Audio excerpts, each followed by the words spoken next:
Ils devront garder la foi jusqu'au bout, du moins jusqu'au départ pour les Émirats arabes unis. Un départ prévu pour novembre.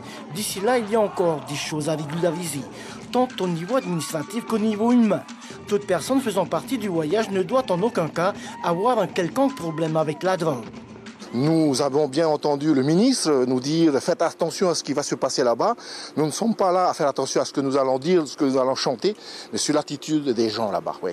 C'est très important d'avoir une belle image. Il ne suffit pas d'aller danser là-bas et derrière on apprend que, comme ce qui s'est passé à New York. Non, non, notre Polynésie n'a pas besoin de cette mauvaise publicité. Nous devons partir avec un esprit dégagé. Officieusement, 140 personnes font partie du voyage. Des danseurs, des danseuses, des musiciens et des artisans. Des acceptations des dispositions, ils touchent un cachet de 300 000 francs pacifiques. À chaque répétition, à chaque prestation, ils sont à nouveau indemnisés. Pour la troupe, il y a à peu près 12 millions.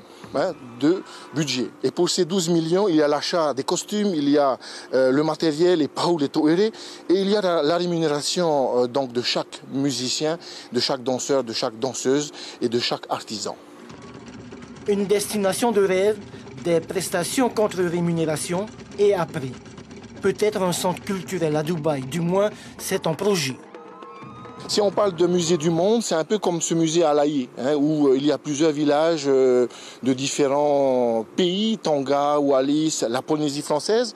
Eh bien, dans ce pays-là, s'il y a ce musée du monde, eh bien, il y a forcément les 5 archipels polynésiens. Et là, il y a des projets à développer. Les festivités du Heiva démarrent le 6 juillet, sans eux, certes. Un Heiva dédié à Koko Huta Huta et sa troupe.